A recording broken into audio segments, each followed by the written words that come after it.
from the Department of Theology here at Notre Dame. He'll be giving his paper, What About the Canaanites?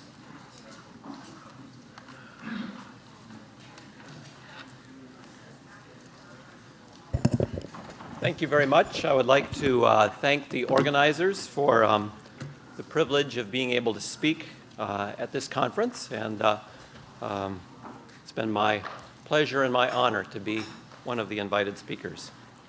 In the 1980s, Michael Walzer wrote a book titled Exodus and Revolution that traced the history of the effects of the Exodus from Egypt. Of special interest was the way this story inspired subsequent reform movements in Western political history. This became the occasion for a tart response from the late post-colonial theorist Edward Said. In his review, Said argued that Walzer was much too generous to the biblical story. Rather than laying the ground for a vision of true liberation, the story of the Exodus cannot be separated, he argued, from its conclusion, the despoiling of another nation's right to live on its land.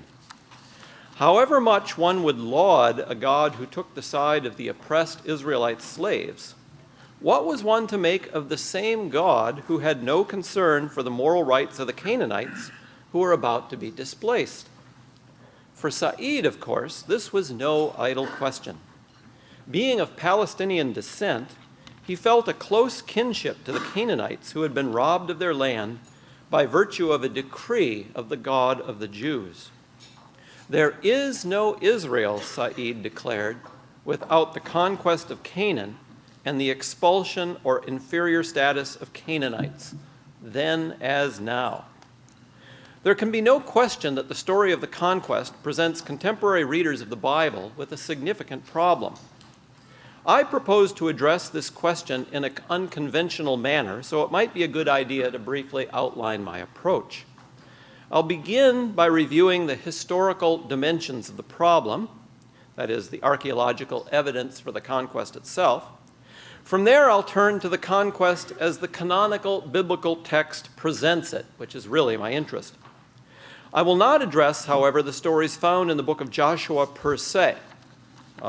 Instead, I will begin with the consideration of ways in which various nations or peoples have understood their relationship to the land and how this contrasts with Israel. I will then articulate the nature of Israel's, quote, supernatural, end quote, tie to her land. And finally, I'll consider the literary and canonical context in which the promise of the land is made to Abraham and his posterity. And that's really the fourth section, unfortunately, when I'm sure everyone is ready to fall asleep, or when everyone remembers precisely why Mediterranean countries have the habit of the siesta. That's when the rubber will meet the road. So you're going to have to wait. Understanding these chapters, that is the promise to the land to Abraham and subsequent, is crucial because it provides the context in which God will deed the land of the Canaanites over to Abraham. I will contend that only by attending to this foundational story can we address the moral questions raised by the events of the conquest documented in Joshua. I should add that my focus will be on not on the question of the means of expulsion, that is, the command to slay the Canaanites, but the problem of the expulsion itself. Though both issues provide a challenge for the religious reader, nothing one says about the means will make any sense without a justification of the end. One answer that can be given to the moral problem comes from the results of a historical critical reading of the Bible. Archaeological work in the land of Israel has demonstrated that the conquest of Canaan, as described in the book of Joshua, did not happen. Moreover, the Bible's claim that the Israelites were a people wholly unlike those who resided in the land of Canaan is also difficult to reconcile with a number of historical facts. First, the Hebrew language is, in fact, nothing other than a dialect of ancient Canaanite.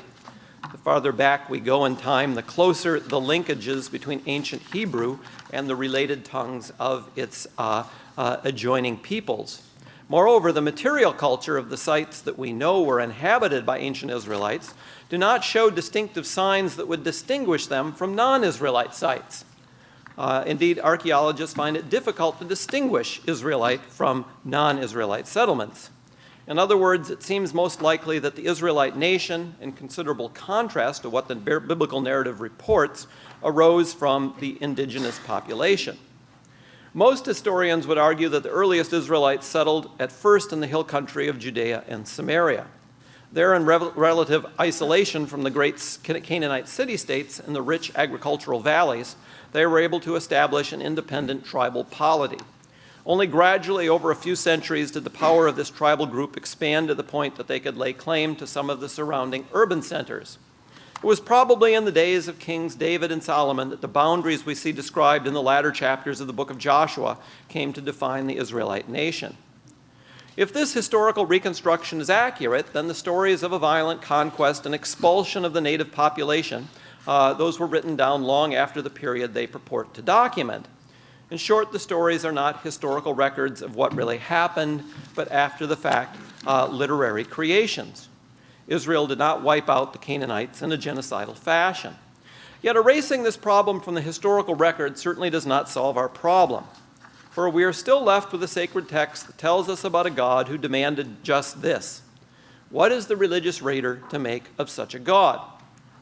The answer to this requires that we know something about the literary and theological intentions of the author of these biblical stories. Modern scholars would interpret these stories against the background of the Deuteronomistic historian, the figure who is responsible for the corpus of stories with which we are presently concerned.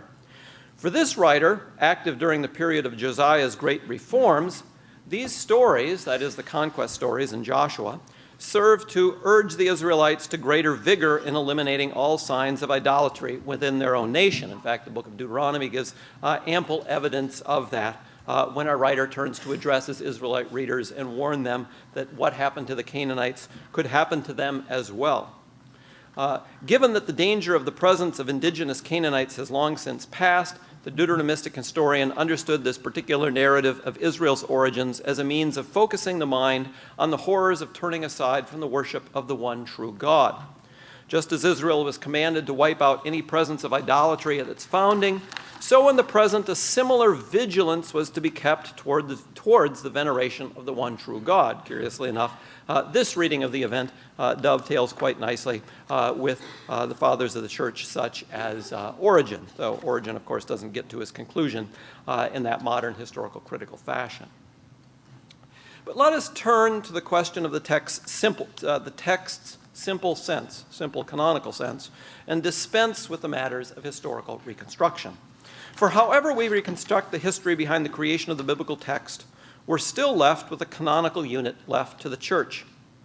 The Bible as it stands makes it crystal clear that Israel assumes possession of a land that originally had belonged to others, and that by dint of considerable divine aid, Israel succeeds in wresting control of for its own benefit. Is there, we might ask, anything morally salvageable in a tale such as this? A good place to begin is with the question of the relationship of various peoples of antiquity to the lands in which they resided. As has long been noted, the great civilizations of the ancient Near East have long since disappeared. The Indo-European peoples, known as the Hittites, that resided within the landmass of what is now Turkey, was replaced in the Middle Ages by invading marauders from the plateaus of Central Asia. The Arab invaders of the 7th and 8th centuries eventually displaced the native populations of Egypt and classical Mesopotamia, and indigenous languages that were spoken in these regions, Coptic and Aramaic, were slowly replaced by Arabic. Similar changes took place in Syria, Palestine, and the lands that bordered it. They all succumbed to the Muslim invaders, and everyone soon became Arabic speakers as well.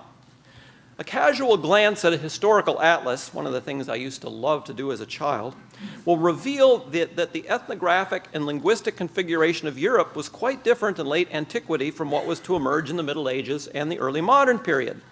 Indeed, the ethnographic landscape of Europe changed remarkably within the framework of just the 20th century and was not settled in the area of the former Yugoslavia until the past few decades.